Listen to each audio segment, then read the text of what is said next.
I am what you might call a practicing atheist. I'm quite happy to be an atheist because I think actually God likes atheists better. We never ask him for anything. We're not bothering him all the time saying, oh God, please help me, I want this thing. And as a practicing atheist, there's certain things that I travel around the world, and no matter where I go, somebody called Gideon leaves me this book to read.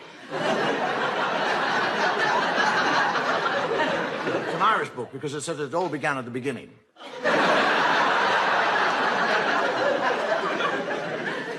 There are certain things that, when I read the Bible, and I do read the Bible, that I find difficult to understand. I mean, if God has been there forever, what was he doing before he got to us? I mean, what was he out there doing? Was he sitting there going, bored today, what'll I do? I mean, suddenly from nowhere, he suddenly decided to create a world. I'll make a world, that's what. Make a world, yes, that's what I'll do. Rivers, seas, boom, mountains, boom, everything's there. I want a garden. I'd like a nice garden. Whack! Gardening. Hate gardening. Need a garden. Gardener, spit and dust. Adam. Hey! And Adam, never once says, where in the name of God did I come from? I mean, he's 40 years of age.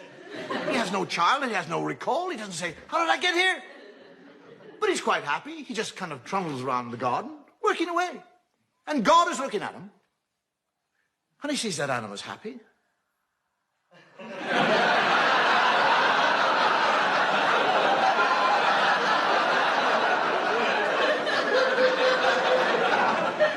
I didn't put him there to be happy. I'll put a stop to that.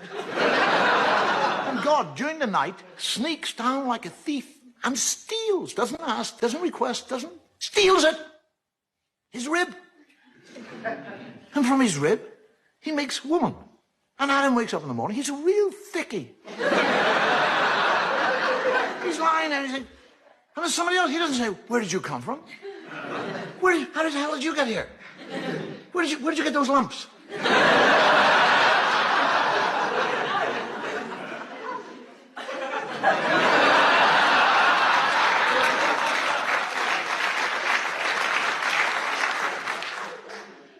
Just goes out and goes gardening.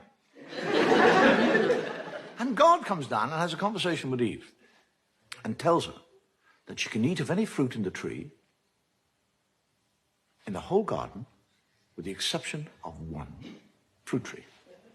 He's talking to a woman. He actually tells her not to eat of the fruit. And then when she says, which tree can't I eat? He said, that one over there. He points it out to her.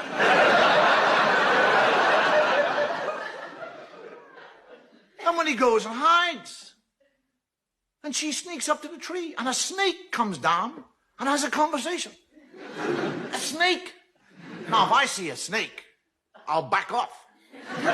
One starts talking, I'll crap myself.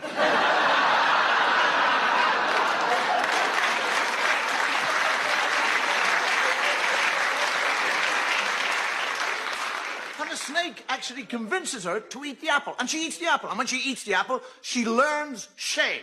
That's what happens when you eat apples.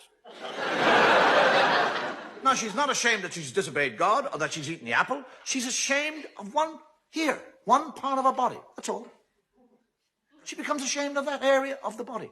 Now, why that area? Why not her elbow? Her nose.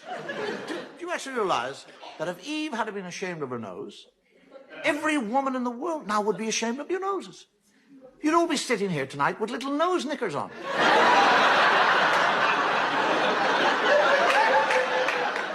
Men would be in nightclubs watching totally naked ladies with G-strings on the nose.